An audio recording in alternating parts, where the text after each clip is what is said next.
Est-ce que vous m'entendez là? Ça va? D'accord, parce qu'il n'y a pas de micro, donc il va falloir que je pousse un peu la voix. Voilà, donc le cahier des charges de l'association était effectivement autour de ces 30 années de mondialisation financière.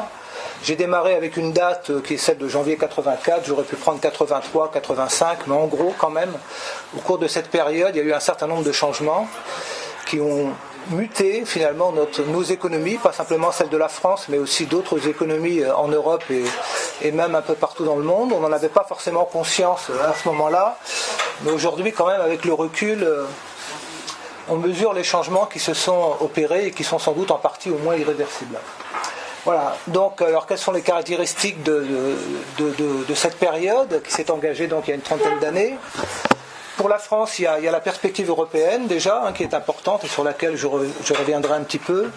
La France, le 21 mars 1983, va opérer sa dernière dévaluation du franc et s'engage vraiment résolument dans la perspective européenne. Vous savez que Jacques Delors va être nommé par le président de l'époque, François Mitterrand, à la tête de la Commission. Et il y aura un livre blanc qui va paraître, je crois, en 1985. Bon, donc ça, c'est déjà un premier mouvement important. L'intégration financière aussi, la France va se connecter au marché de capitaux mondiaux, ce qui n'était pas le cas jusqu'alors. Et la France va se trouver intégrée à un marché mondial de capitaux sur lequel des acteurs nouveaux vont arriver. Et j'en reparlerai tout à l'heure. Ça va commencer par les pétrodollars du Golfe et puis des fonds souverains qui vont venir progressivement de Russie, de Chine, aujourd'hui d'Algérie, etc. Voilà, ça c'est le deuxième grand mouvement. Le troisième mouvement, c'est aussi un mouvement au niveau des idées. La doctrine libérale va reprendre force à la fin des années 70, au début des années 80. Et là, il y a un paradoxe entre d'ailleurs l'élection de la gauche en 1981, qui se fait sur une vision plutôt keynésienne classique, et finalement, paradoxalement, depuis la fin des années 70, il y a vraiment une reprise de la théorie libérale. Il y a deux grands économistes qui ont eu le Nobel au cours des années 70, je ne sais pas si vous connaissez leur nom, c'est Hayek en 1974 et puis Friedman en 1976. Voilà. Ça marque vraiment le renouveau de la pensée libérale. Et en 1979, Margaret Thatcher va être élue en Angleterre, vous le savez, en 1980, Ronald Reagan aux États-Unis, et qui vont appliquer les préceptes libéraux fortement influencés par ces deux économistes. Margaret Thatcher entretiendra jusqu'à la mort de Hayek et de Friedman, d'ailleurs, une correspondance assez nourrie. Voilà, alors, quand on regarde ce petit dessin, il y a un côté un peu sépia, un peu obsolète sans doute, parce que là, on est sur un conflit de richesse, en fait, qui est vieux comme le monde, mais quand même avec quelques particularités qu'on peut simplement regarder rapidement. On voit que les salariés à gauche font face à leurs dirigeants, et comme il a un cigare, on peut penser qu'il est aussi actionnaire d'ailleurs. Donc il y a un face-à-face encore physique dans ces années-là. On peut peut-être dater ça des années 70 encore, ou 80, ce qui n'est tout à fait le cas aujourd'hui dans le capitalisme financier, puisqu'il est très largement virtualisé en fait. Et on en parlera peut-être tout à l'heure de l'affaire qui nous occupe dans l'agglomération nantaise là, ces jours-ci avec la fermeture du site de Carquefou, là, de la CETA, où les salariés ont appris finalement la fermeture de leur entreprise par un article du Figaro, par exemple. Bon. Dans ces années-là, ça aurait été absolument impossible. Il y avait des relations physiques qui étaient dures, mais quand même des relations très personnelles, quoi. Bon, donc il faudrait enlever ce dirigeant à droite et mettre peut-être un trader à la place devant son ordinateur pour mieux symboliser la période dans laquelle nous sommes aujourd'hui. Peut-être même enlever le trader et laisser que l'ordinateur, puisque dans le capitalisme financier, j'y reviendrai, beaucoup des ordres d'achat et de vente sont pris par des algorithmes de manière quasi automatique. Et puis il faudra peut-être aussi enlever l'usine qui fume derrière, parce que là encore, les enjeux aujourd'hui sont des enjeux plutôt financiers, pour les grands groupes.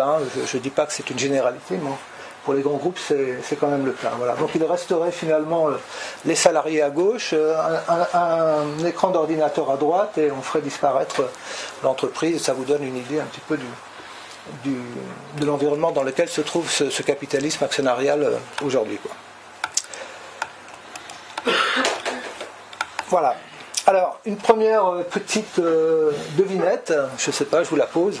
Qui a dit, dans le New York Times du 26 novembre 2006, il y a une guerre des classes, c'est un fait, mais c'est ma classe, la classe des riches, qui mène cette guerre et nous sommes en train de la gagner. Alors, je vais bien offrir un verre à celui qui trouvera. Un spéculateur connu. Il est connu quand même, hein. Alors, c'est pas Karl Marx, hein, je vous le dis tout de suite. C'est pas Bill Gates, mais tu chauffes, Olivier. Un investisseur, pas que spéculateur. Murdoch. Non. Lehman Brothers. Comment? Lehman Brothers. Alors Lehman Brothers, c'était une banque, j'en reparlerai un petit peu tout à l'heure. Soros. C'est pas George Soros, mais ça pourrait être lui. C'est pas mal. Voilà. J'avais envie de dire, son nom n'est pas commode à trouver, mais c'est Warren Buffett. Voilà. Pourquoi Warren Buffett? Donc c'est un investisseur américain, spéculateur aussi, hein. 83 ans, selon le dernier classement Forbes, quatrième fortune mondiale, 58 milliards. Alors son histoire est intéressante, je vais y revenir. Il a racheté une entreprise de textile au début des années 60, en 62 je crois. Et aujourd'hui, j'ai la liste là des entreprises qu'il possède ou dans lesquelles il a des participations. Il y en a peut-être plus d'une centaine en fait. Ça n'est plus du tout évidemment une entreprise de textile, c'est devenu une société d'investissement. Voilà, qui investit, qui prend des participations dans des entreprises partout dans le monde, dans tous les secteurs. Enfin, c'est assez impressionnant. Alors cette guerre des classes. Là, c'est une courbe qui donne les inégalités de revenus à travers ce qu'on appelle l'indice de Gini, que vous connaissez peut-être. Si l'indice est égal à 0, c'est l'égalité parfaite, et si l'indice est égal à 1, c'est les inégalités maximum, quoi. Et ça, c'est pour les États-Unis. Et on voit aujourd'hui donc cet indice de Gini sous Obama, il est à 0,45. Et on voit des variations quand même très fortes au cours du XXe siècle, en fait, puisque ça démarre en 2010. On voit la pointe vers le haut pendant la crise de 29, quoi. Une descente quand même, et puis une période de creux après-guerre, hein, et là c'est un contexte assez particulier, et puis on voit à nouveau une reprise. Alors un mot, donc aux États-Unis, le niveau actuel d'inégalité de revenus correspond à peu près à la période finalement de la crise de 29 et de l'entrée en guerre des États-Unis, quoi. Voilà, on est à peu près aujourd'hui à ce niveau-là. Donc c'est pas le niveau le plus élevé, mais ça reste quand même un niveau d'inégalité assez important aux États-Unis. Alors donc, voilà. Pourquoi ça baisse à partir des années 30? Parce qu'en 1933, Roosevelt arrive au pouvoir et c'est le New Deal. Donc les premières politiques un peu d'inspiration keynésienne, avec une fiscalité qui va s'alourdir sur les revenus, hein, de manière très, très, très forte, jusqu'à 90% sur les tranches marginales les plus élevées. Voilà, et ça va contribuer à faire baisser les inégalités. Et puis, après-guerre, il y a ce qu'on appelle l'État-providence qui se met en place aussi aux États-Unis, qui va contribuer à réduire les inégalités.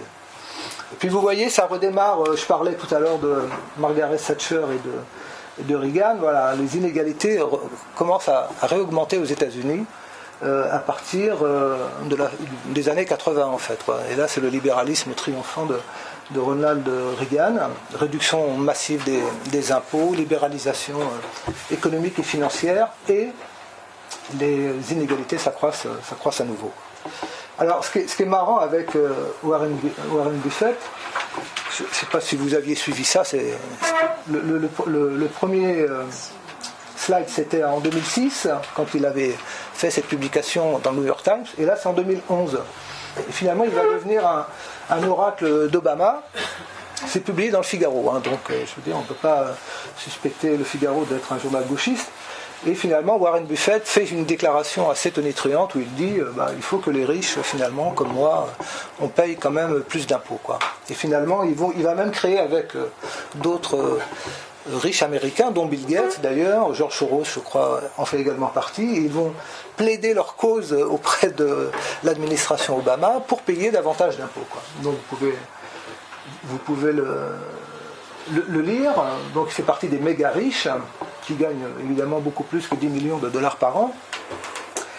Et à la fin, le Figaro écrit, l'an dernier, son taux d'imposition représentait 17% de ses revenus imposables, alors que celui des 20 personnes travaillant dans son bureau était compris entre 33 et 41%. Voilà. Alors, on commence par le partage des richesses, puis on viendra après plus peut-être sur l'aspect capital et capitalisme financier. Quand on dit partage des richesses, en fait, il s'agit de la valeur ajoutée. Alors, simplement un tout petit rappel sur ce qu'est la valeur ajoutée. Peut-être que vous le savez, c'est la définition qu'en donne l'INSEE. Bon, c'est la valeur de la production, un bien qui a une certaine valeur. On enlève tout ce que le bien a coûté en matière première, principalement, matière consommable aussi, et on obtient la valeur ajoutée. Donc là, je prends un petit exemple à côté. Si je prends l'exemple d'un ébéniste qui fabrique une table, sa table vaut 150 €. Il faut qu'il enlève le coût de ses consommations intermédiaires, voilà, du bois, vis, etc. Donc 50 €. Ça fait que la valeur ajoutée, la valeur qu'il a créée en fait réellement cet ébéniste, elle est de 100 €. Voilà. Ça, c'est un indicateur microéconomique. Toutes les entreprises calculent leur valeur ajoutée. Et c'est sur cette valeur ajoutée que va s'asseoir l'impôt qu'on appelle la taxe sur la valeur ajoutée. Voilà, la TVA. Voilà. Mais c'est aussi un indicateur macroéconomique, c'est-à-dire que si on fait la somme de toutes les valeurs ajoutées créées sur le territoire pendant un an par toutes les entreprises, qu'elles soient françaises d'ailleurs ou pas, IBM France est concerné, on a ce qu'on appelle le PIB marchand. Voilà. Si on ajoute à ce PIB marchand toute la valeur créée par les administrations, en gros, ce qu'on appelle le PIB non marchand, eh bien on obtient notre PIB français. Voilà. Et qui est aujourd'hui en France de 2000 milliards d'euros à peu près. C'est un chiffre rond qu'on peut assez facilement retenir. Donc ça veut dire qu'un point de PIB, ça fait 20 milliards. Voilà. Le plan d'économie là, qui a été présenté au mois de janvier par le président de la République, c'est 50 milliards. Alors c'est vrai que c'est pas sur un an, en réalité c'est sur 3 ans, mais ça fait donc 2,5 points de PIB. Voilà. Et bien sûr, le PIB sert à calculer la croissance, parce que d'une année sur l'autre, on calcule les variations de PIB, et ça nous donne le taux de croissance de l'économie. En France, c'est quasiment 0. 0,3% cette année. Voilà. Alors, plus intéressant, c'est comment on répartit la valeur ajoutée, et c'est là qu'on va revenir sur la question du partage des richesses, évidemment. Les salariés, grosse part quand même de la valeur ajoutée, on va y revenir, en gros les 2/3. Les prêteurs, les banques qui prêtent de l'argent aux entreprises, les entreprises payent des charges d'intérêt. Bon. L'État et les collectivités, les entreprises paient aussi des impôts. Pas la TVA, puisque c'est pas un impôt sur les entreprises, c'est un impôt sur les mais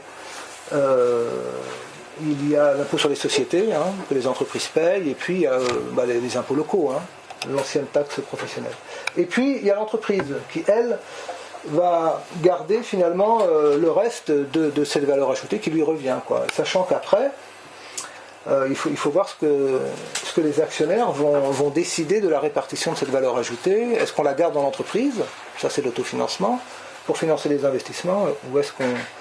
ça répond peut-être un peu à ta question Didier tout à l'heure.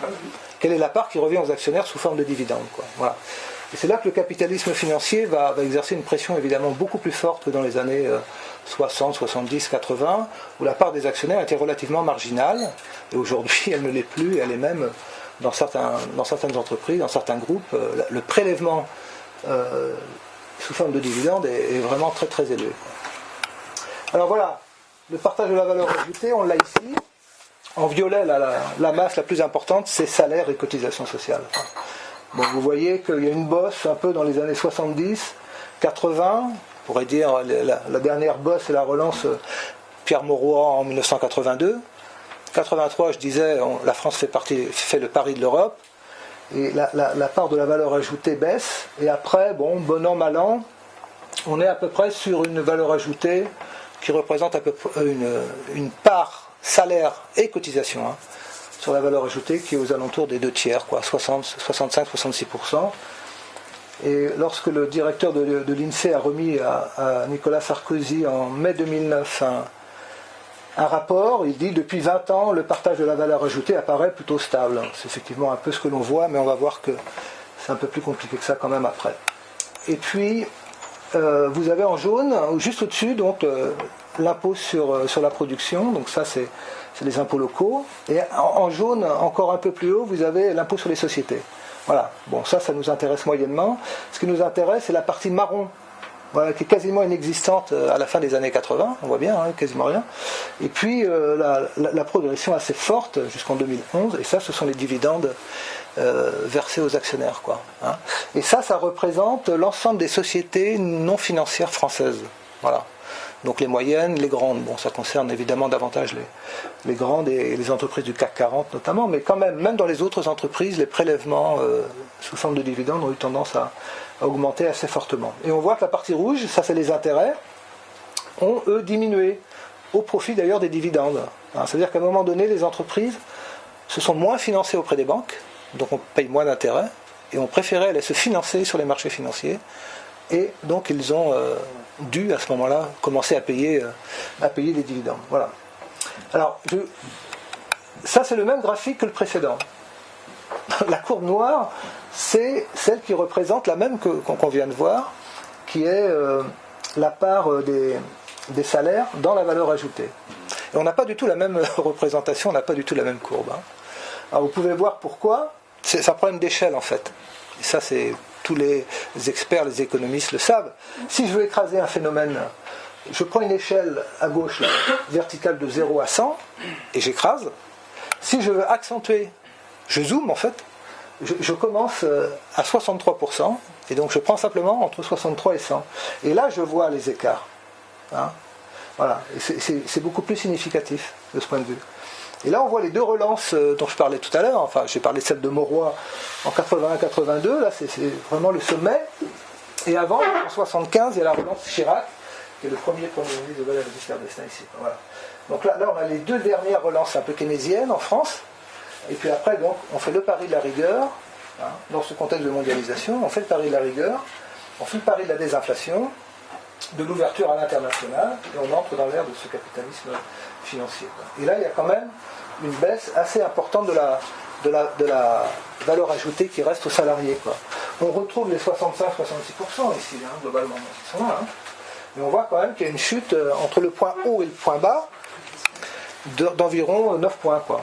Voilà, 9 points, 1 point c'est 20 milliards, 9 points ça fait 180 milliards quand même. Donc ça peut peser quand même, hein, sur la consommation des ménages, sur l'activité et sur la croissance, quand même. Hein. Voilà. Et puis vous avez donc l'autre échelle qui montre, la part des dividendes. Hein.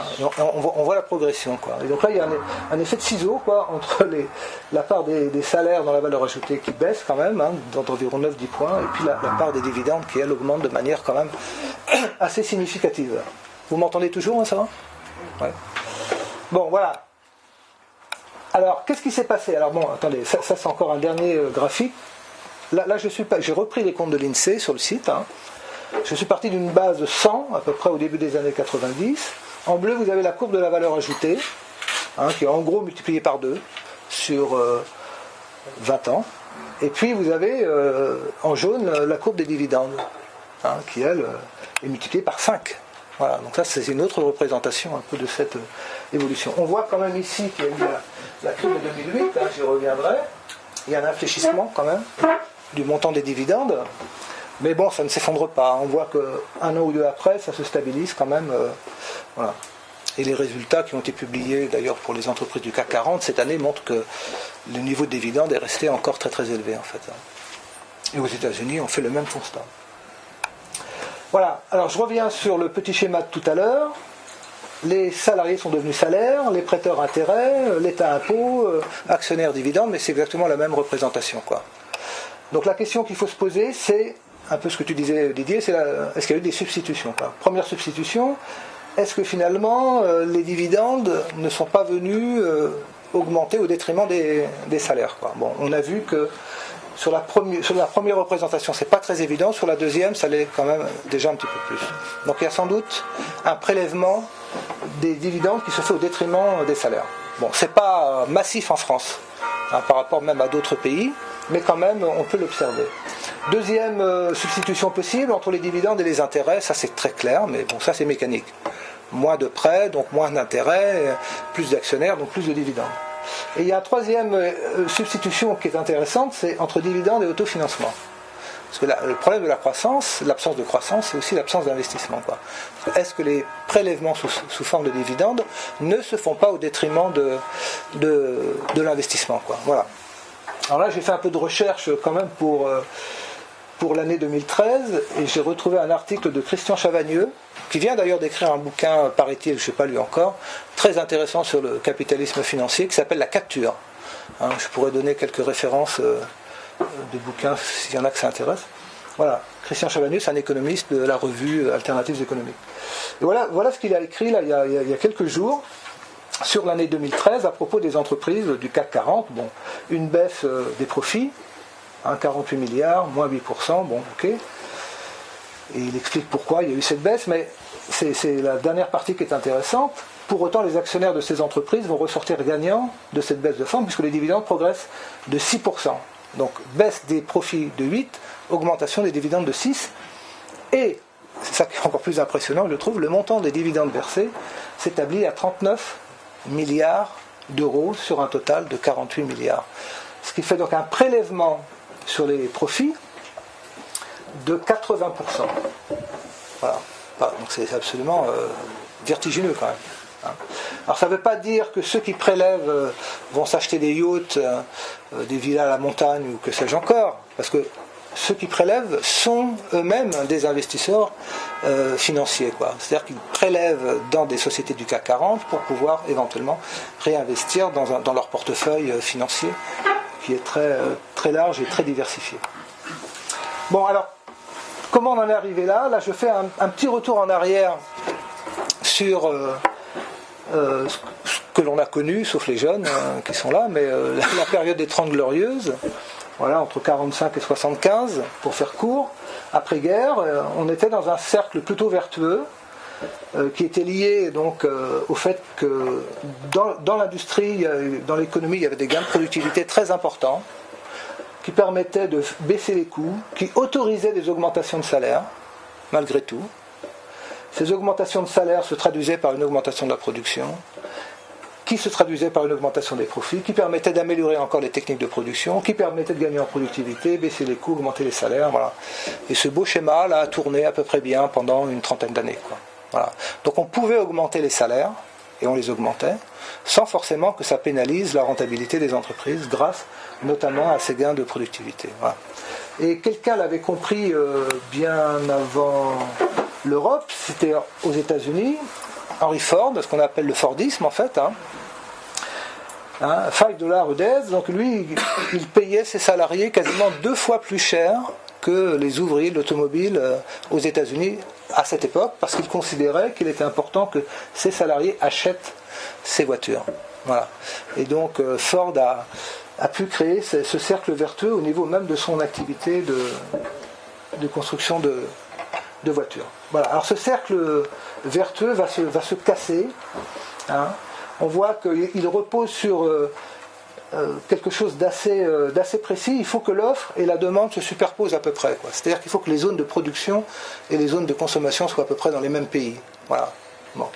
Et ça a été le cas pendant la période de ces 30 Glorieuses, notamment en France, parce que c'est la demande qui va alimenter l'offre, en fait. Donc il faut avoir un niveau de demande élevé pour pouvoir soutenir l'offre. Ça veut dire que le salaire, ça c'est très important parce que ça va se casser à partir des années 80, est d'abord un revenu. Donc il faut verser des salaires suffisants, c'est ce que disait Henry Ford, pour pouvoir soutenir évidemment la demande. Et l'offre répond à la demande, etc. Bon. Ce qui va changer, c'est qu'à partir des années 80, dans cette mondialisation qui se met en place, l'offre et la demande vont se dissocier en partie, quoi. C'est-à-dire que la zone de production et la zone de consommation ne sont plus tout à fait les mêmes. Voilà. Donc il y a des entreprises françaises qui vont produire pour des marchés extérieurs de plus en plus, quoi. Hein. Et ça veut dire que le salaire n'est plus un revenu mais devient un coût. Voilà. Et c'est ça qui est très important et qui change énormément la nature des 30 années que l'on vient de vivre. Et encore aujourd'hui, c'est évidemment toujours le cas. Hein. Le mot de compétitivité, par exemple, c'est un mot qu'on a entendu encore hier soir dans la bouche du Premier ministre. Voilà. Parce qu'on est dans une économie ouverte, et que la question de la compétitivité se pose aujourd'hui beaucoup plus qu'elle ne se posait dans les années 50, 60. Voilà. On le voit très bien au niveau de l'évolution du pouvoir d'achat. Hein, vous voyez, dans les 30 glorieuses, on a du 4% par an en moyenne d'augmentation de salaire, ce qui est quand même pas mal. Hein, ça fait rêver aujourd'hui. Et puis, à partir des années 80, il y a un infléchissement très net, et on est à peu près sur un gain de pouvoir d'achat qui est de moins de 1%. Bon. Il y a quand même des pays aujourd'hui, en Europe, hein, j'y reviendrai après, pour lesquels on est dans le moins. Hein, la Grèce, c'est entre moins 25 et moins 30% de baisse donc des revenus depuis 2011. Hein, L'Espagne, on doit être à moins 10, moins 15 aujourd'hui, hein, de baisse de revenus. Ce n'est pas le cas de la France. Hein, encore une fois, il y a globalement une stabilité des salaires. En France, la menace, elle porte, à mon avis, aujourd'hui plutôt sur la protection sociale, sur les coûts sociaux. Hein, c'est là que l'on cherche à réaliser aujourd'hui des économies, mais sur les salaires, pour l'instant, la France, d'ailleurs, ça inquiète même l'Europe, la Commission, qui trouve qu'on n'en fait pas assez. J'y reviendrai, donc je ne vais pas trop dévoiler ça. Et voilà, bon, c'est une évolution. 1983, donc on est en plein dans cette nouvelle période qui arrive. C'est Pierre Bérégovoy qui est le ministre de l'économie et qui lance ce concept de désinflation compétitive. Donc, voilà. Donc le cercle qui était vertueux devient un peu vicieux cette fois-ci, hein, parce que on a de l'inflation en fait. Hein. On a de l'inflation. Cette inflation conduit à des revendications salariales qui conduisent à des augmentations de salaire. Ces augmentations de salaire augmentent les coûts augmentent l'inflation. Hein, voilà. Pourquoi ? Parce que jusqu'en 1983, je ne sais pas si vous vous en souvenez, peut-être, les salaires sont indexés sur les prix, quoi. Globalement, une augmentation de 10% des prix se traduit par une augmentation de 10% des salaires. Le pouvoir d'achat est maintenu comme ça par ce mécanisme d'indexation. Voilà. Et en 1983, ça va se terminer. Alors pourquoi les coûts augmentent ? Parce que les gains de productivité qui ont été très forts pendant 30 ans, ils s'épuisent. Il n'y a quasiment plus de gains de productivité. On arrive un peu à saturation, quoi, dans ce domaine-là, quoi. Voilà. Et l'augmentation des prix a une conséquence, c'est qu'elle conduit à une perte de compétitivité. Voilà. Et comme on est dans une logique de coût, eh bien, il faut absolument améliorer dès les années 80 cette compétitivité. Voilà. Donc le gouvernement décide de casser l'indexation, ça va être la désindexation, en 1983. Hein, et le résultat, vous allez voir, il va être quand même assez spectaculaire. Le voilà. En noir, vous avez le chômage, et en beige, vous avez l'inflation, quoi. On voit que l'inflation, on l'a connue dans les années fin des années 70, début des années 80, on a une inflation jusqu'à plus de 14%. Hein, ça paraît incroyable. Hein. Aujourd'hui, on est à 0,6% de hausse des prix. On a été jusqu'à plus de 12% et plus de 14%. Voilà. Et vous voyez très bien, donc à partir de la désindexation, clairement, et de manière quand même assez rapide, l'inflation, elle chute. Et après, on va être aux alentours de 2% d'inflation. Hein. Quand on rentre dans l'Europe, c'est l'objectif qu'on se fixe, 2%. Aujourd'hui, quand on regarde la courbe d'inflation, on est donc à 0,6, on est quasiment dans ce qu'on appelle la déflation, et ça inquiète énormément aujourd'hui en Europe, hein, et les économistes ont peur qu'on rentre vraiment dans une baisse des prix, hein, et la baisse des prix va entraîner la baisse des salaires, la baisse de l'immobilier, et ça risque d'être une dépression profonde, donc il faut surtout éviter de passer sous le zéro, même si à 0,6 on est quasiment déjà à zéro, quoi. Et le chômage, lui, n'a cessé d'augmenter avec des hauts et des bas, mais globalement, le chômage a continué son ascension. Donc cette politique de lutte contre l'inflation, qui a été radicale et quand même plutôt réussie, n'a pas permis véritablement de faire baisser le chômage de manière significative, quoi. Ça, c'est l'échec de ces 30 années de politique. Hein.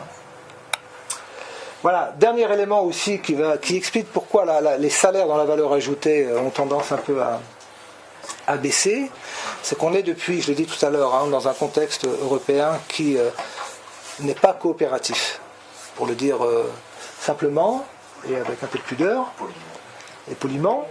Voilà, et on l'a vu, encore une fois, je parlais de la CETA tout à l'heure, bon, on ferme le site de Nantes, on va en ouvrir un en Pologne, voilà, c'est ce genre d'absence de coopération qui aussi pousse les salaires en Europe aujourd'hui plutôt vers le bas. Alors, j'ai pris quelques exemples pour retracer un peu cette histoire. Le fameux plombier polonais, en 2003, une directive européenne, dite Bolkestein, je ne sais pas si ça vous dit quelque chose, qui dit finalement on va permettre à des non-résidents d'un pays d'aller travailler dans un autre pays de l'Union européenne, mais au prix et au salaire du pays d'origine. Voilà. Donc ça s'est traduit par ce fameux plombier polonais. Ça voulait dire que si un plombier polonais venait travailler en France, c'était au coût de production de son pays d'origine. Donc ça crée une concurrence évidemment déloyale avec les plombiers français qui, eux, n'avaient ni le même coût du travail, ni les mêmes charges sociales. Et les travailleurs détachés, aujourd'hui, parce que la directive Bolkestein a été annulée, elle a été reformulée, on a évité le pire, mais aujourd'hui, il y a la question des travailleurs détachés qui est posée. Alors pour les travailleurs détachés, c'est quand même le salaire du pays d'accueil qui est pris en compte. Donc si un salarié polonais ou roumain ou peu importe vient travailler en France, il devra être payé au taux de salaire français, quoi. Bon. Sachant par contre pour les cotisations, ça va être les cotisations du pays d'origine. Voilà. Donc il y a quand même un écart. Bon. Après la question qu'il faut se poser, c'est est-ce qu'on peut effectivement contrôler cette situation et être sûr que tous les étrangers qui viennent travailler en France, venant d'Europe de l'Est, auront effectivement un salaire français. Et là-dessus, les inspecteurs du travail sont quand même plutôt inquiets sur cette question.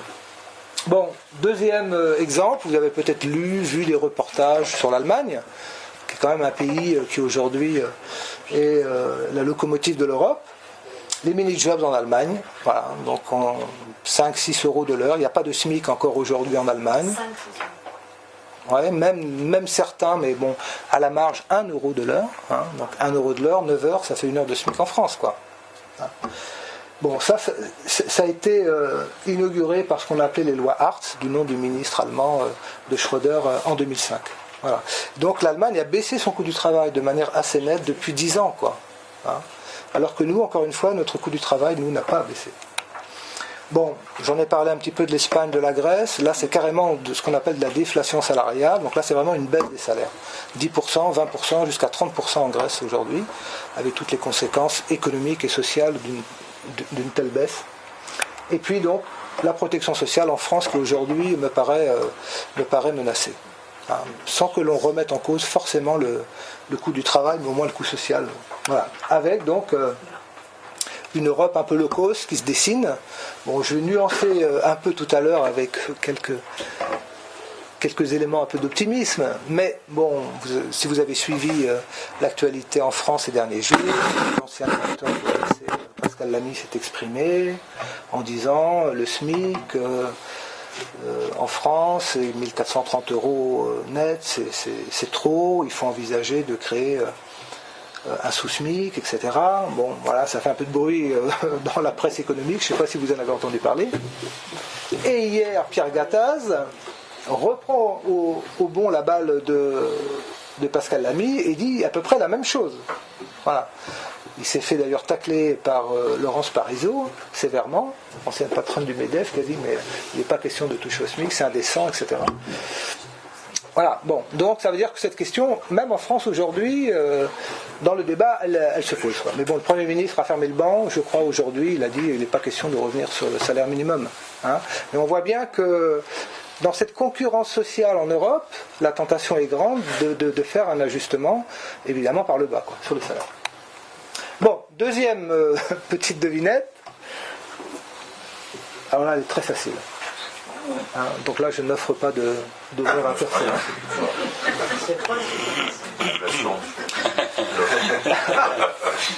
C'est quand même pas un socialiste. C'est quand même pas un socialiste. Voilà, alors alors bien sûr, tout le monde l'a reconnu.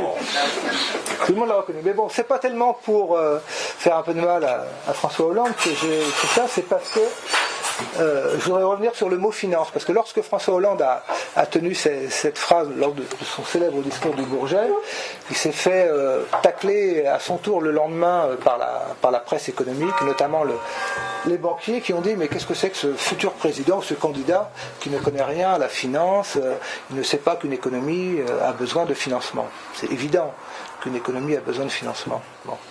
Parce que finance, il y a financement, il y a financiarisation. Ce n'est pas tout à fait la même chose, quoi. Bon, le financement, qu'une économie soit financière, évidemment, ça paraît évident à tout le monde. Donc, ce qui pose problème, c'est pas l'économie financière, c'est la financiarisation. Et je voudrais simplement... Moi, c'est bon, je surveille, t'inquiète pas. Voilà, quelques mots sur ce qu'on appelle la financiarisation de l'économie, donc à bien distinguer de l'économie financière, hein, c'est ça, très important.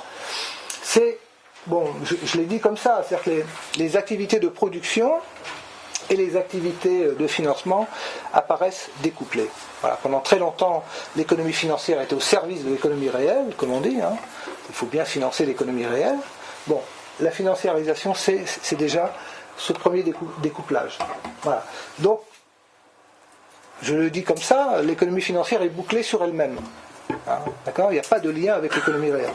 Hein, je dis, elle est la fin et les moyens. Voilà. Donc elle poursuit son objectif de maximiser la valeur financière. Voilà. Sur des produits qui ne sont que des produits financiers. Voilà. C'est des produits financiers qui s'échangent contre des produits financiers sur les marchés boursiers au quotidien, à un rythme absolument effréné, j'en dirai quelques mots tout à l'heure, pour un volume en argent qui est sans commune mesure avec ce que représente l'économie réelle. Hein, bon, au point que d'ailleurs ça crée des phénomènes de bulles qui parfois se transforment, on l'a vu en 2008, en crack. Voilà. Bon. Le problème que pose l'économie financiarisée, parce qu'à la limite que les financiers fassent leur petit business entre eux, bon, à la limite, s'ils prennent les pertes, c'est pas un problème, je veux dire, bon, qu'ils aient joué dans leur bac à sable. Le problème, c'est que l'économie financière, elle rétroagit sur l'économie réelle. Et l'exemple de la crise de 2008, de ce point de vue, il est quand même hallucinant. Voilà, alors ce capitalisme financier, pour essayer de caractériser un peu, il est de plus en plus diversifié. Donc il est mondialisé, quasiment toutes les bourses du monde, enfin je sais pas, il y a 200 pays dans le monde, il y en a peut-être 180 qui sont connectés sur ce marché mondial des capitaux. C'est très, très important d'avoir ça à l'esprit. Il y a de plus en plus d'acteurs qui viennent de tous les pays. Et il y a de plus en plus de produits, ce qu'on appelle des innovations financières, qu'on ne comprend d'ailleurs pas forcément toujours très bien. Les subprimes, je ne sais pas si vous avez entendu parler, je vais en dire 2 mots tout à l'heure. Voilà, on s'est dit, mais qu'est-ce que c'est que ce produit ? J'ai appris dans la presse il y a 2 jours que des hôpitaux publics se trouvent plombés dans leur bilan par des dettes toxiques. Ça paraît incroyable. Des communes, on le sait, on le savait, Saint-Étienne, la ville de Saint-Étienne, le conseil général de Seine-Saint-Denis, plombé également par des produits toxiques. Ces collectivités ont d'ailleurs mené une action en justice contre les banques qui leur ont vendu ces produits, Dexia en particulier, qui est la première citée, parce que Dexia a vraiment mis ses doigts dans les pots de confiture ou dans le miel, quoi. Bon. Et finalement, elle s'est retrouvée avec des actifs pourris, quoi. Et elle a vendu ces actifs pourris à ses collectivités locales ou à ses administrations type hôpital. Et les directeurs d'hôpitaux, y compris les directeurs financiers, ne savent même pas ce qu'ils ont comme dette et ce qu'il y a réellement dans ces dettes. Et découvrent aujourd'hui qu'il y a des emprunts toxiques, par exemple. Bon, donc là, il y a un vrai problème au niveau des innovations financières. Il y en a quasiment tous les jours qui sortent sur le marché et personne n'y comprend rien. Bon. C'est aussi un capitalisme, comme il est plus ouvert, il est plus diffus. En France, c'est à peu près la moitié des sociétés du CAC 40 qui est possédée par des non-résidents. Voilà. Donc le capitalisme des entreprises du CAC 40 n'est pas forcément un capitalisme national, quoi. C'est même plutôt un capitalisme extérieur, étranger. Et ça aussi, ça a un impact sur les prélèvements des dividendes, évidemment. Autre caractéristique très importante, c'est la volatilité de ce marché et la durée de détention des actions. J'ai mis un chiffre là. Jusqu'aux années 80, le portefeuille a une durée moyenne de 5 ans. Donc quand on achète des actions, on les garde. Voilà, parce qu'on est dans une logique plutôt industrielle d'investissement et de rentabilité sur le long terme. Aujourd'hui, 5 mois en moyenne. Donc de 5 ans, on est passé à 5 mois de durée moyenne. Et il y a évidemment, j'y reviendrai, j'en dirai quelques mots, des opérations qui se font et qui se dénouent dans la même seconde. Ce que l'on appelle le trading haute fréquence, THF. Voilà. Hein, avec la puissance de calcul des ordinateurs aujourd'hui, eh bien, les ordres, les algorithmes dont je parlais tout à l'heure en introduction, permettent de réaliser ces opérations en temps réel, quoi. Et l'important, c'est d'essayer de gagner une milliseconde ou une nanoseconde sur les autres. Voilà. Et sur une milliseconde gagnée, eh bien, à l'arrivée, sur des gros volumes, on peut gagner des millions de dollars ou des centaines de millions d'euros. Ça, c'est vraiment une caractéristique très importante. Autre caractéristique, c'est l'exigence en termes de rentabilité aussi de ces investisseurs financiers. C'est-à-dire, lorsqu'ils rentrent dans des boîtes, ils restent plutôt moins longtemps qu'avant. Par contre, ils cherchent à maximiser la rentabilité de leur placement sur des délais de plus en plus courts. Je regardais par exemple, puisqu'on parlait tout à l'heure je parlais de la CETA, là, à Carquefou. Bon, je suis remonté un petit peu pour savoir qui était le groupe, Imperial Tobacco. Donc, c'est un groupe anglais. Bon, j'ai regardé qui détenait, quel était l'actionnariat de ce groupe. Alors, je l'ai même noté, alors, en espérant qu'il soit vraiment actualisé, mais on n'a que des sociétés financières. À 25%, parce qu'après, je pense que le capital doit être en bourse, mais ceux qui les tiennent 25%, ce ne sont que des sociétés d'investissement, de placement, banques, fonds de pension. Voilà. Elles sont toutes américaines, sauf une, qui est britannique. Voilà. Et j'ai accentué un peu ma recherche. En 2013, le groupe réalise 28 milliards de livres de chiffre d'affaires. 28 milliards de livres, donc c'est quand même un groupe mondial assez important. Un résultat net, 1 milliard, à peu près, sur 28 milliards, qui a augmenté de quasiment 40% entre 2011-2012 et 2012-2013 quand même. Et puis une croissance des dividendes depuis plusieurs années, qui est de 10% par an. Voilà. Et je suis allé sur un site boursier, et l'analyste boursier dit que c'est un groupe généreux avec ses actionnaires. Bon. Le site de Carquefou, d'après ce que j'ai lu, il n'est pas menacé dans sa rentabilité. Il est profitable, le site. Voilà.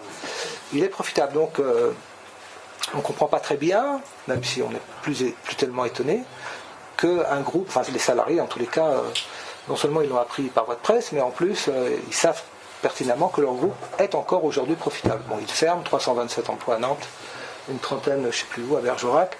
Voilà. Et puis on recrée 150 emplois en Pologne. Voilà. Donc ça, c'est l'exigence en termes de rentabilité. 15% à peu près de retour sur investissement.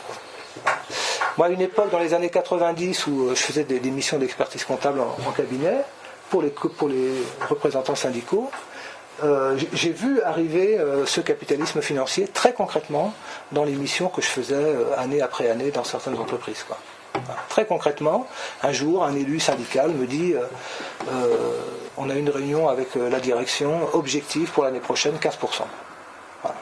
Il faut que le résultat soit à hauteur de 15% des capitaux investis par les actionnaires. Et il ne comprenait pas, c'est la première fois véritablement que cette question lui était posée, quoi. Bon, et puis, année après année, ce groupe financier qui avait racheté l'entreprise, après un groupe industriel, plutôt familial, il a été racheté, eh bien, le niveau d'exigence, 15%, mais ça pouvait être 18%, ça pouvait monter également jusqu'à 20%, quoi. Alors que la richesse créée ne peut pas croître de 15% par an, ça c'est pas possible. Donc faire croître les résultats de 15% alors que l'activité ne peut générer que du 2, du 3 ou du 5, les 10% qui manquent, il faut évidemment les trouver ailleurs et dans la réduction des coûts, quoi. Voilà, et puis bon, c'est un capitalisme risqué, voilà, on en a une expérience en 2008. Je vais y revenir. Bon, ça c'est le graphique du CAC 40 depuis le début des années 80. Donc on voit bien encore une fois qu'au milieu des années 80, il commence à se passer quelque chose, ça monte un peu. Et puis dans les années 90, là c'est vraiment une croissance vertigineuse de la capitalisation boursière, c'est-à-dire la valeur des titres en bourse pour les sociétés du CAC 40. Ça veut dire que jour après jour, la bourse, et vous l'avez sans doute vécu, aussi la bourse prend de la valeur d'une manière assez vertigineuse. Le CAC 40 a monté, a culminé jusqu'à près de 7000 points. On est donc en 2001. Voilà. Ça a été le point haut. On ne l'a jamais retrouvé ce point haut depuis. Paf! Il y a une chute vertigineuse jusqu'à 2400 points. Donc on voit bien la volatilité là, des cours. Ça a été assez impressionnant. C'est la bulle Internet qui explose. En 2000-2001 aux États-Unis, je ne sais pas si vous vous en souvenez. Et puis il y a eu les attentats du 11 septembre 2001 qui ont aussi accentué la crise boursière pendant cette période. Après, ça redémarre, assez fortement aussi, et on a donc la crise de 2008 qui vient marquer également un coup d'arrêt, et ça chute à nouveau. Donc on a des écarts de cours qui sont absolument vertigineux et que l'on n'avait pas dans les 40 années d'après-guerre. C'est vraiment un phénomène nouveau des années 90, ça. Vraiment. Voilà. Alors, pour vous donner une idée de la valeur de la capitalisation boursière, en 87, 55 milliards. En 2014, donc aujourd'hui, on est à 1200 milliards. Voilà. Vous voyez la progression, quoi. Donc aucun investissement matériel ne peut permettre d'obtenir des résultats aussi vertigineux, quoi. Vous voyez aussi les stratégies des entreprises qui vont aller vers des investissements qui sont beaucoup plus rentables, au moins à court terme.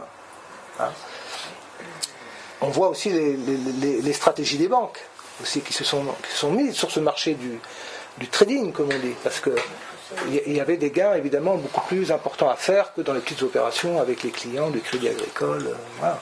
Ça rapporte quasiment rien à côté de ce que peuvent rapporter les marchés financiers quand tout va bien. Voilà. Alors, combien de temps il me reste, Didier ? Un quart d'heure, un peu. Bon, ça ira. On peut faire 10 minutes, c'est bien, mais... Ça ira largement. Bon, je termine alors, assez vite. J'ai refait un petit schéma sur la crise de 2008 pour montrer son caractère systémique, justement. Parce que ce qu'il faut comprendre aujourd'hui dans ce capitalisme mondialisé, c'est ce qu'on appelle parfois l'effet papillon, c'est-à-dire qu'un événement qui se produit ici va se répercuter ailleurs très très vite. Même si les autres pays sont complètement à l'écart et n'ont aucune responsabilité dans ce qui se passe, par exemple ici aux États-Unis. L'Europe n'était pas en cause, mais l'Europe a payé et continue de payer le prix de cette crise qui démarre donc aux États-Unis en 2007. C'est la crise immobilière. Alors pourquoi cette crise immobilière ? Je vous ai dit, la bulle Internet explose, l'économie américaine plonge après les attentats du 11 septembre, il faut absolument relancer l'économie.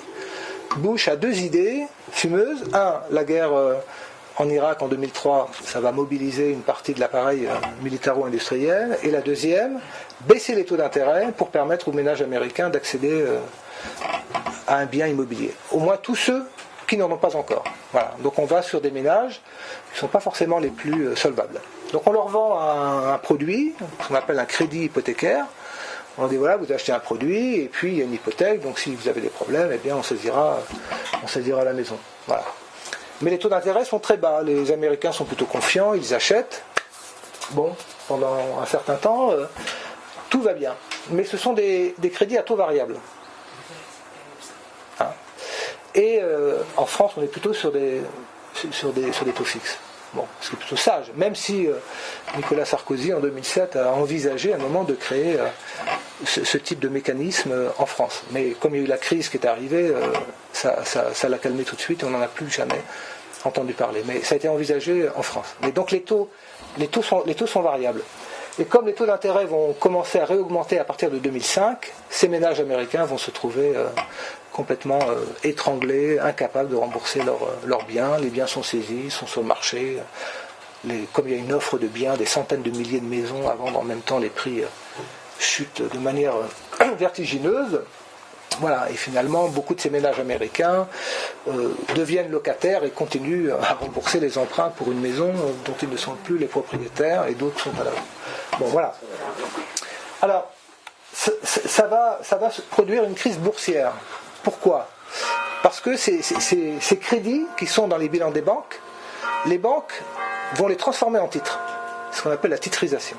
Voilà. Ils vont faire des paquets avec d'autres crédits qui sont sans doute mieux cotés, un triple A que ces titres-là.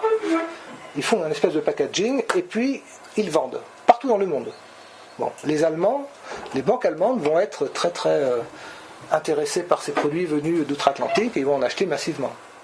Bon, en France, on a aussi des banques qui en ont acheté. Je parlais de Dexia, BNP Paribas, la Société Générale, Crédit Lyonnais, Crédit Agricole ont été touchés par ces emprunts toxiques. Hein. Voilà. Et donc, à la bourse, la valeur de ces banques s'effondre. Parce qu'on ne sait pas ce qu'elles ont dans leur bilan, et on ne sait pas jusqu'où la valeur de ces subprimes, c'est comme ça qu'on les appelle, va baisser. Donc, deuxième étape, 2007, été 2007, moi je m'en souviens, on était en vacances, j'ai entendu à la radio une chute à la bourse de New York, j'ai acheté Le Monde le jour même, effectivement, voilà, ça commençait là, été 2007. Bon. Ça va se traduire après par une crise bancaire. Partout dans le monde, les banques ne vont plus oser se prêter entre elles. Elles ne savent pas qui a quoi, ce qu'il y a dans les bilans des banques, qui a des produits toxiques, qui n'en a pas. Donc si on prête de l'argent à une banque qui n'est pas solvable, on risque de ne pas récupérer l'argent qu'on a prêté. Donc voilà, on arrête tout et il n'y a plus de crédit interbancaire entre les banques. Terminé. Bon, l'État, y compris en France, va devoir massivement prêter de l'argent aux banques. Hein. Mais la France prête de l'argent à intérêt. Et elle va quand même récupérer l'argent et les intérêts. Dans certains pays, les États sont obligés de nationaliser les banques, purement et simplement. En Angleterre, ça a été le cas en Irlande, aux États-Unis aussi, bien sûr, etc. Donc ça, c'est la crise bancaire, qui se traduit par une crise économique. Vous voyez, là on est en 2008-2009, la crise économique commence, les carnets de commandes se vident, le chômage commence à augmenter, bon, la croissance chute, bon, voilà. En 2010 commence la crise des dettes souveraines parce que pour essayer de soutenir l'économie en 2008-2009, eh bien l'État, y compris en France, va dépenser massivement de l'argent qu'il n'a pas. Donc ça plombe les comptes. Alors un pays comme la Grèce, évidemment, lui, va faire parler de lui à ce moment-là, mais il n'y a pas que la Grèce. Donc la crise des dettes souveraines va alimenter également la crise économique. Ça va conduire... je vais peut-être un peu vite. Ça va conduire à mettre en place des plans d'austérité à peu près partout en Europe. Hein. Là, nous sommes en 2011, c'est la Grèce qui essuie les plâtres, hein, et elle n'en est toujours pas sortie aujourd'hui d'ailleurs. Ces plans d'austérité vont générer évidemment une crise sociale. Hein, nous y sommes. Et derrière, la dernière étape, c'est évidemment la crise politique. Voilà. On ne peut pas dire que l'Europe a explosé ou qu'elle est implosée. Même si ici ou là, il y a quand même des tensions populistes qui inquiètent. Hein, bon. Voilà. Et là, la boucle est à peu près bouclée. Donc, j'ai mis ce petit ajout là parce que actuellement il y a un débat pour savoir si on ne pourrait pas connaître une nouvelle crise bancaire. Hein. Cette semaine, l'union bancaire a été, je ne sais pas si vous avez suivi ça dans le journal, au niveau européen, il y a une union bancaire qui s'est finalisée justement pour éviter que ce que l'on a connu en 2007-2008 se reproduise. Mais si ça se reproduisait, vous imaginez le cataclysme, quoi. Parce que ce serait à nouveau une crise boursière. Et là, ça alimenterait à la fois la crise économique, la crise sociale et la crise politique. Bon, pour l'instant, on n'en est pas là. Hein, on croise les doigts, on espère quand même qu'on a stabilisé la situation. L'euro est peut-être sauvé. Bon, et on essaie de tenir les deux bouts de la chaîne, quoi. Bon, maintenant, on ne sait pas si ça ne peut pas repéter demain. On ne sait pas, honnêtement. Les économistes sont plutôt sur la réserve sur cette question-là. Bon, je termine. Bien. La question des inégalités, ça c'est pas les États-Unis, c'est la France. Hein. On voit que de 70 jusqu'à 98, voilà à peu près ici, 98-99, on a une baisse quand même assez sensible des inégalités avec le même indice de Gini dont je parlais tout à l'heure. Voilà. Je rappelle qu'aux États-Unis, ils sont à 0,45. Et nous, on est à 0,30 seulement. Hein. Ça veut dire quand même, malgré toutes les difficultés que l'on a, notre système de protection sociale, quand même, joue un rôle d'amortisseur en France, quand même beaucoup plus important que dans d'autres pays. Voilà. Le point bas, c'est donc 1998, c'est le gouvernement Jospin, en fait. Et puis après, on voit que, ça redémarre un petit peu, et surtout depuis la crise de 2008, là, on voit quand même qu'il y a une augmentation assez nette.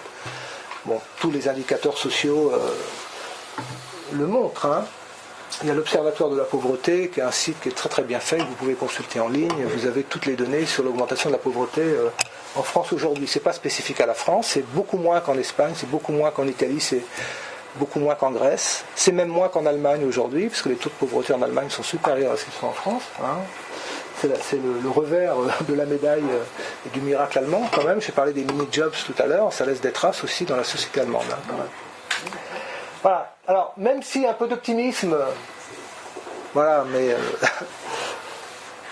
Angela Merkel, avec sa coalition social-démocrate, s'est engagée à voter un salaire minimum en Allemagne, à 8,50 €, ce qui serait à peu près 1 € de moins qu'en France, mais quand même, a priori, si l'Allemagne tient bon, on aura moins de distorsion de concurrence entre l'Allemagne et la France. Hein. Les difficultés de l'agroalimentaire breton tiennent en partie à ces bas salaires dans l'agroalimentaire allemand, quoi, quand même. Hein. Le gouvernement anglais lui-même est favorable à une augmentation de 11% du salaire minimum, j'ai lu ça dans la presse, bon, on verra, mais bon, c'est plutôt une bonne nouvelle. Aux États-Unis, vous l'avez peut-être suivi, Barack Obama a souhaité, mais ce n'est pas pour tous les salariés américains, mais pour les salariés américains qui travaillent pour l'État fédéral, une revalorisation du SMIC de 40%. Mais il faut dire qu'il est particulièrement bas encore aux États-Unis aujourd'hui. Mais quand même 40%, c'est quand même assez significatif. Bon, tout le monde pense que le Congrès ne va pas voter de toute façon cette mesure et que ça va rester comme ça.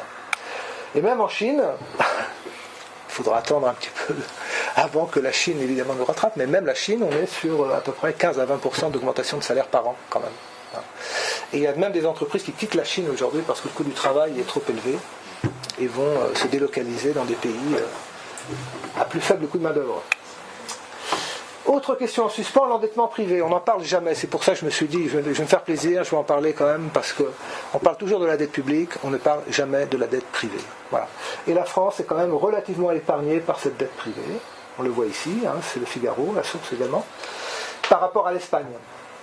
Hein, où voilà, on est à plus de 100%, 130% d'endettement privé.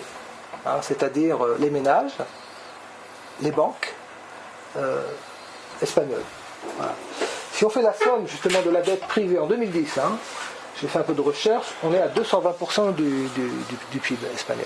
C'est beaucoup plus que la dette publique. Hein, parce que la dette publique espagnole, aujourd'hui, on doit être à 90% peut-être, un petit peu en dessous de nous, en dette publique. Mais la dette privée, elle, est très très supérieure à la nôtre. Si j'ai mis ça, c'est aussi parce que en France, on nous donnait des leçons en disant, mais regardez le miracle espagnol. Alors c'était un miracle qui était basé sur l'immobilier, on le voit ici. Hein. Nous, quand on habitait au Maroc, on traversait l'Espagne dans ces années-là, il y avait des grues partout, quoi. C'était quand même impressionnant, c'était un immense chantier l'Espagne.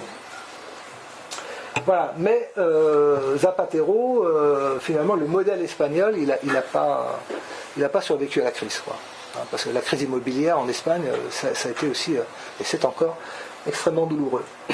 La dette publique en Espagne, au moment où la crise démarre, elle est faible. Elle est de 40% du PIB. Hein, l'objectif européen, c'est 60%. Elle est de 40%. Aujourd'hui, elle est de 90%. Hein. Et dans l'année, à la fin de l'année 2014, elle sera sans doute de 100%, la dette publique espagnole. Donc ils vont cumuler deux dettes. Une dette publique, et puis la dette privée qui baisse un peu, mais quand même pas tellement. Hein. C'est dire que la situation de l'Espagne, elle est quand même pas terrible. Hein, et elle risque de ne pas être terrible pendant longtemps. Hein. Et nous, notre système de protection sociale permet de réduire aussi notre endettement privé. Voilà. Parce que ce qui coûte cher souvent dans les pays, comme aux États-Unis ou en Angleterre, c'est la santé, quoi. Voilà. D'où l'enjeu de notre système de protection sociale, qui peut faire baisser la dette publique, c'est ça l'objectif, mais qui risque de faire augmenter la dette privée. Et globalement, mais bon, vis-à-vis de l'Europe, la dette privée, ils s'en foutent. Donc on peut leur présenter une dette privée astronomique, ils la regarderont même pas. Ce qui compte, c'est la dette publique. Voilà pourquoi tous les regards sont portés de manière excessive, je trouve, sur la dette publique, pas sur la dette privée. La régulation financière, ça c'est un sujet aussi d'actualité. 2 mots là-dessus. Dans cette mondialisation, après la crise, on s'est dit quand même, on va essayer de réguler, quoi. Hein, il y a eu des sommets depuis 2008, 2009, Pittsburgh ou ailleurs, où on a dit voilà, le capitalisme financier c'est terminé. Hein, vous vous souvenez sans doute de cette phrase. Bon, je ne vais pas rentrer trop dans le détail, mais il faut renforcer les digues des banques, ce qu'on appelle les fonds propres. Voilà, pour que si jamais il y a un nouveau tsunami financier, les digues elles tiennent cette fois-ci, quoi. Et qu'on évite d'aller taper dans l'argent des épargnants pour essayer de boucher les trous, quoi. Ce qu'on a fait en 2008. Voilà, ça c'est la question des fonds propres. On a séparé les activités banques, ce qu'on appelle le banking, c'est-à-dire les activités traditionnelles des banques, et puis le trading, les activités financières à haut risque. Hein, François Hollande, au début même, au Bourget, parlait de séparer carrément les banques, c'est-à-dire de couper les banques en deux, quoi.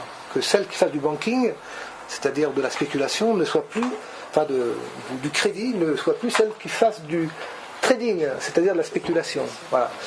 On a gardé les banques universelles en France parce qu'elles ont plutôt bien résisté à la crise, mais on a mis une cloison étanche, on espère, entre les deux. Ce sont des décisions qui ont été prises là, il y a quelques semaines, quelques mois. Voilà, l'union bancaire, on a créé un système bancaire européen pour essayer d'éviter que les banques soient solidaires entre elles, si jamais il y en a une qui était dans la difficulté. Ça représente 6000 banques systémiques de la zone euro. Les Allemands ne sont pas très chauds pour qu'on rentre dans les bilans de leurs banques. Hein, l'Allemagne se porte bien, mais son système bancaire peut-être pas aussi bien que ça. Voilà. Il y a beaucoup d'articles d'économistes qui s'interrogent sur la santé des banques. Parce que justement, de tous les pays d'Europe, c'est l'Allemagne et les banques des différents lenders, c'est l'Allemagne qui a plongé le plus dans les subprimes et qui a acheté le plus de ces emprunts toxiques et qui sont encore dans les bilans de ces banques. Et on ne sait pas trop si les banques ont réajusté leurs provisions pour tenir compte de la dépréciation de ces actifs toxiques. On ne sait pas trop. Mais Angela Merkel a dit pas touche. Donc voilà, on n'a pas pu pousser plus loin l'investigation. Hein, mais on pourrait avoir des surprises même du côté de l'Allemagne.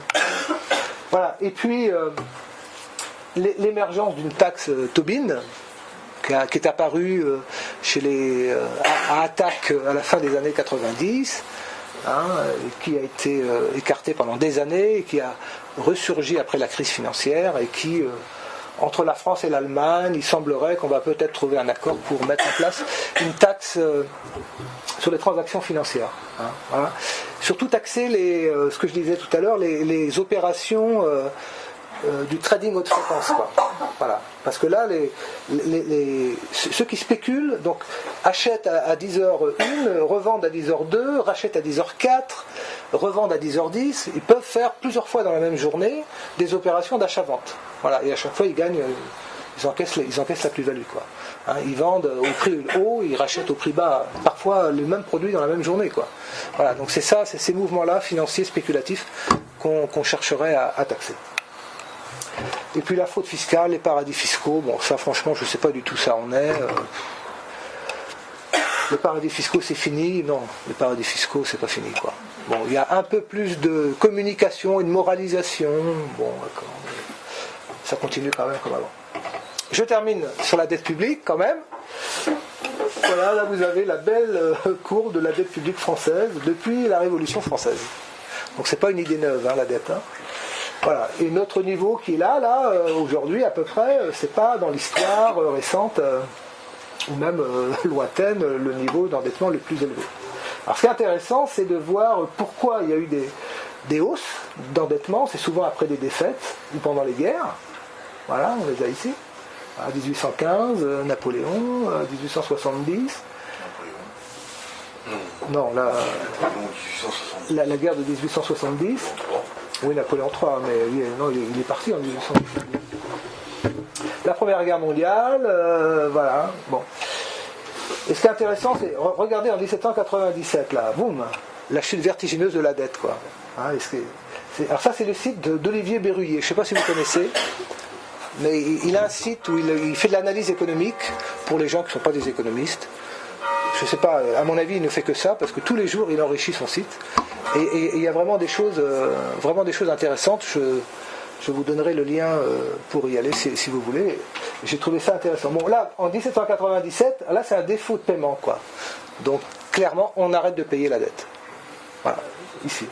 Bon, cette question, en France, j'écoutais ce matin, il y avait Frédéric Lordon sur France Inter, je ne sais pas si vous l'avez entendu. Bon, lui, il est pour faire défaut, quoi. Clairement, il le dit depuis longtemps. Bon. Sur la Grèce, on a fait défaut, hein. Enfin, la Grèce a fait défaut quand même, sur une partie de sa dette, hein, quand même.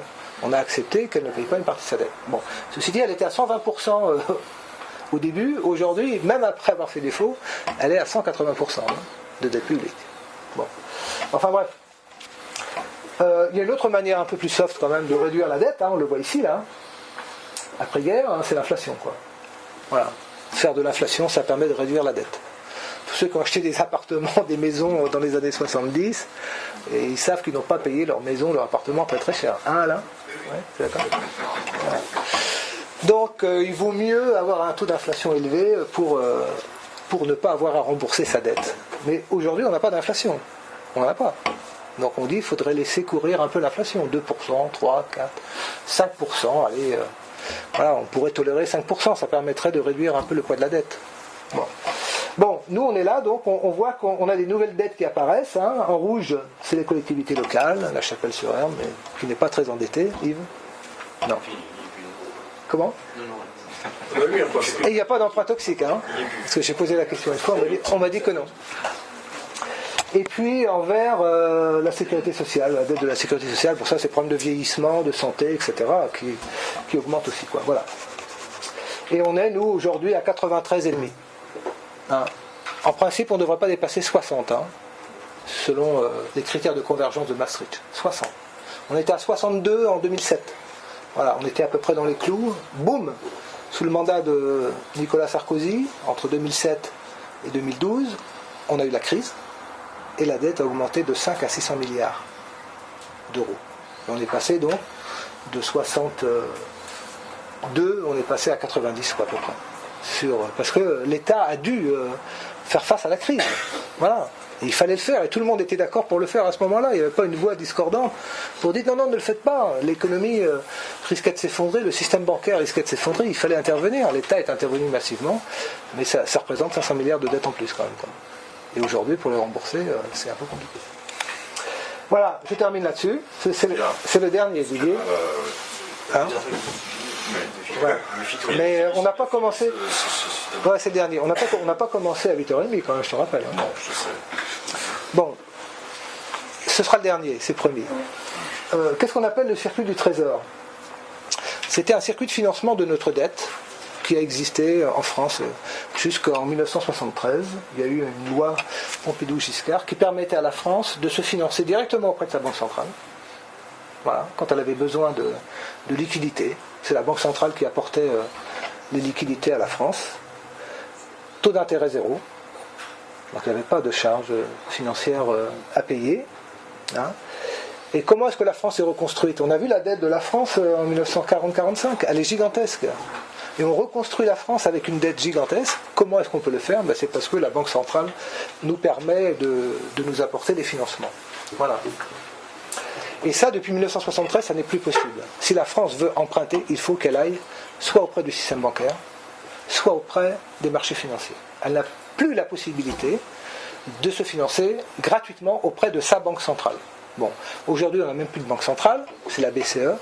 Et la BCE a repris cette loi. Donc même au niveau européen, on ne peut pas se financer. Aujourd'hui, aucun État européen ne peut se financer auprès de la Banque centrale européenne. C'est interdit par les statuts de la Banque centrale.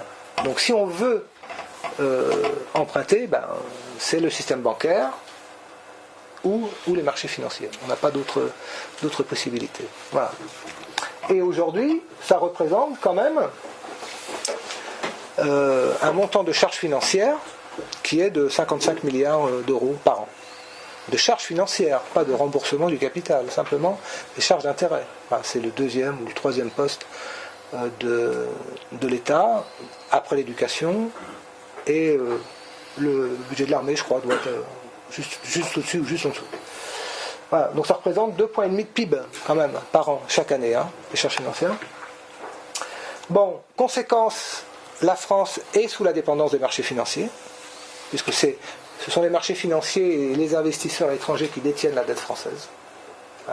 Majoritairement, 60 à 70% de la dette française est détenue par des agents qui ne sont pas des nationaux. Au Japon, je ne sais pas si vous connaissez la dette japonaise, 250% du PIB, la dette publique japonaise, 250%. Mais c'est une dette interne. Ce sont les Japonais qui détiennent l'essentiel de la dette, à 95%. Donc eux, les marchés financiers, n'emmerdent pas du tout le Japon. Ils continuent à plomber leurs comptes, à faire croître leur dette dans l'indifférence générale. Mais le fait que nous, ce soit une dette externe, les marchés financiers nous le font payer, même si actuellement il ne faut pas qu'on se plaigne, parce qu'on a des taux d'intérêt quand même qui sont très bas. Donc on réussit à placer notre dette à 1 à 2% à peu près sur les marchés, un peu plus de 2 actuellement je crois, on place notre dette sans difficulté. L'Allemagne fait un peu mieux, à 1,7, 1,8. Italie, Espagne, ils doivent être à peut-être 4,5. Et la Grèce, je ne sais pas si vous avez vu dans la presse la semaine dernière, elle est retournée pour la première fois sur les marchés financiers, chercher 3 ou 5 milliards d'euros, et elle a eu un taux qui n'était pas trop mauvais, à 5% je crois. Alors qu'avant la crise, elle était sur des taux à 16-18%. Des trucs absolument hors de portée pour un pays comme la Grèce qui était en pleine crise économique et sociale. Bon, voilà, donc il y a quand même toujours ce risque. On est dépendant de l'humeur des marchés. Les agences de notation, même si elles se sont fait un peu plus calmes aujourd'hui, on les entend moins, mais elles ont dégradé, 2 agences de notation ont dégradé la note de la France. Il n'y en a qu'une, je crois, on a gardé notre triple A auprès d'une, je ne sais plus laquelle, mais peu importe. Voilà. Donc, conséquence de ça, c'est ce que je viens de vous dire, c'est-à-dire qu'il y a un renforcement de l'emprise des marchés financiers sur les États et sur la politique économique qu'ils mènent. On voit bien qu'en France, le gouvernement français n'a quasiment plus de levier, plus aucun levier. La politique monétaire, c'est la BCE, elle est indépendante. La politique budgétaire, c'est la règle d'or, donc c'est objectif 0% de déficit en 2017. Donc il n'y a plus aucune marge de manœuvre. Alors, on nous dit réduisez vos déficits, donc on peut réduire les déficits en augmentant les impôts ou en diminuant les dépenses, mais même les directives européennes aujourd'hui, c'est réduisez vos déficits par la baisse des dépenses publiques et pas par l'augmentation des impôts. Donc ça pose un vrai problème quand même de souveraineté démocratique en fait, parce que la France, mais c'est pas le seul pays, l'Espagne c'est encore pire, est dessaisie quand même de ces leviers de politique économique. Voilà. On peut se désaltérer, on peut remercier